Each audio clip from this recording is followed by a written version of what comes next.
एक बार गौतम बुद्ध वैशाली नगरी में धर्म प्रचार के लिए जा रहे थे।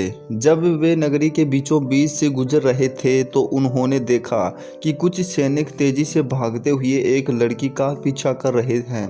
वह डरी हुई लड़की एक कुएं के पास जाकर वह खड़ी हो गई। वह हाँफ रही थी और प्यासी भी थी।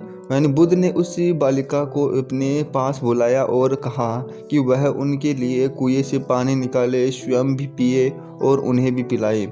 इतनी देर में सैनिक भी वहां पहुंच गए। बुद्ध ने उन सैनिकों को हाथ से संकेत किया, रुकने को कहा। उनकी बात पर वह कन्या कुछ बोली कि महाराज, मैं एक अछूत कन्या हूँ, मेरे कुएं से पानी निकालने पर जल दूषित हो जाएगा। बुद्ध ने उससे फिर कहा, पुत्री, बहुत जोर की प्यास लगी है, पहले तुम पानी पिलाओ। इतने में वैशाली के राजा भी वहां आ पहुंचे।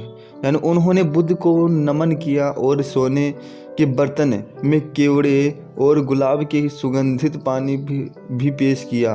लेकिन बुद्ध ने उसे लेने से इनकार कर दिया। बुद्ध ने बालिका को फिर से एक बार अपनी बात दोहराई। इस बार बालिका ने सांस बढ़ोरकर कुएं से पानी निकालकर स्वयं भी पिया और गौतम बुद्ध को भी पिलाया। पानी पीने के बाद बुद्ध ने बालिका से भय का कारण पूछा। कन्या ने बताया, मुझे संयोग से राजा के दरबार में गाने का अवसर मिला था।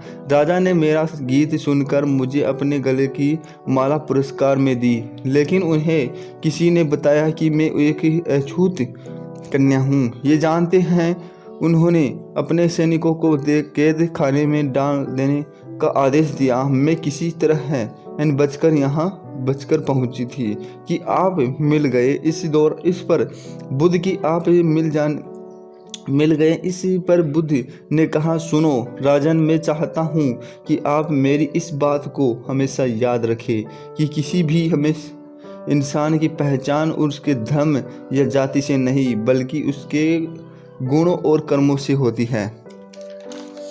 जिस बालिका के मधुर कंठ से निकले गीत का आपने आनंद उठाया, उसे पुरस्कार दिया। जिसके कार्य इतने अच्छे हैं वह अछूत हो ही नहीं सकती। यहाँ पर नीची सोच और छोटे कार्य करके अछूत होने का तो परिचय आपने दिया है, इसलिए मेरी नज़रों में ये कन्या नहीं बल्कि आप अछूत हैं। वैशाली नरेश बुद्ध के सामने शर्मिंदा होने के अलावा और कर भी क्या सकते थे।